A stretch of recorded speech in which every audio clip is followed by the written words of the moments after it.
بسم اللہ الرحمن الرحیم۔ نمبر 1، اسلامی تاریخ۔ حضرت صالح علیہ السلام کی دعوت اور قوم کا حال۔ حضرت صالح علیہ السلام حضرت ہود علیہ السلام کے تقریباً 100 سال بعد پیدا ہوئے۔ قرآن میں ان کا تذکرہ 8 جگہوں پر آیا ہے۔ اللہ تعالیٰ نے انہیں قوم سمود کی ہدایت اور رہنمائی کے لیے بھیجا تھا۔ اس قوم کو اپنی شان و شوکت، عزت و بڑائی اور شرک و بت پرستی پر بڑا ناز تھا۔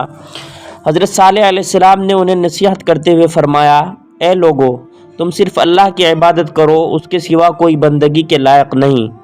وہ اس پیغام حق کو سن کر نفرت کا اظہار کرنے لگے اور حجت بازی کرتے ہوئے نبوت کی سچائی کے لیے پہاڑ سے حاملہ اونٹنی نکالنے کا مطالبہ کرنے لگے۔ حضرت صالح علیہ السلام نے دعا فرمائی۔ اللہ تعالیٰ نے معجزے کے طور پر سخت چٹان سے اونٹنی پیدا کر دی، مگر اپنی خواہش کے مطابق معجزہ ملنے کے بعد بھی اس بدبخت قوم نے نہیں مانا اور کفر و نافرمانی کی اس حد تک پہنچ گئی کہ اونٹنی کو قتل کر ڈالا، اور اسی پر بس نہیں کیا بلکہ حضرت صالح علیہ السلام کے قتل کا بھی منصوبہ بنا لیا۔ اس جرم عظیم اور ظالمانہ فیصلے پر رحمت الہی جوش میں آئی اور 3 دن کے بعد ایک زوردار چیخ اور زمینی زلزلے نے پوری قوم کو تباہ کر ڈالا۔ اس کے بعد حضرت صالح علیہ السلام ایمان والوں کے ساتھ فلسطین ہجرت کر گئے۔ نمبر 2، اللہ کی قدرت۔ دیمک۔ اللہ تعالیٰ نے بے شمار مخلوق پیدا فرمائی ہے، ان میں سے ایک عجیب نابینا مخلوق دیمک بھی ہے۔ وہ نابینا ہونے کے باوجود سردی، گرمی اور بارش سے بچنے کے لیے شاندار، مضبوط ٹاور نما گھر بناتی ہے، جس کی اونچائی ان کی جسامت سے ہزاروں گنا زیادہ ہوتی ہے۔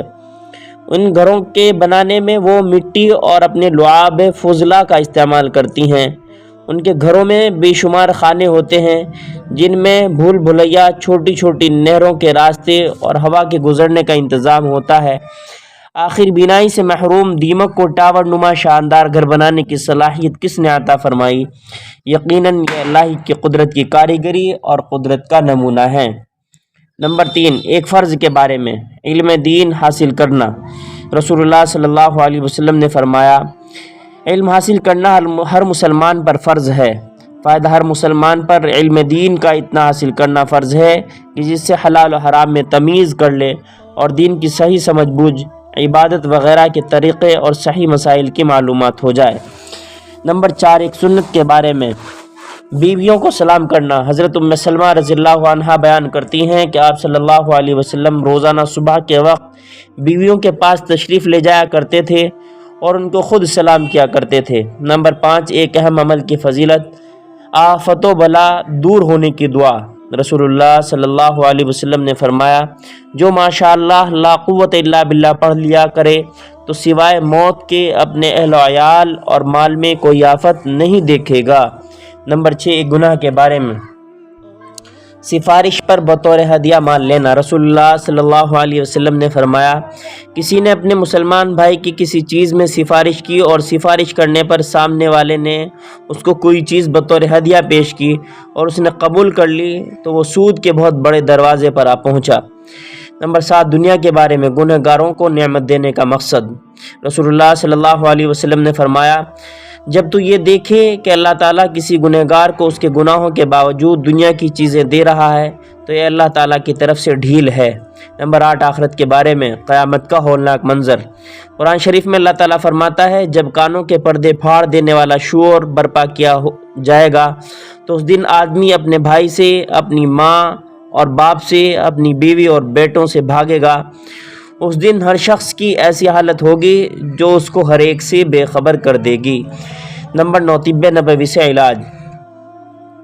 منقع سے پیٹ وغیرہ کا علاج۔ حضرت ابو درداء رضی اللہ تعالی عنہ فرماتے ہیں کہ رسول اللہ صلی اللہ علیہ وسلم کی خدمت میں منقع کا تحفہ ایک بند تھال میں پیش کیا گیا۔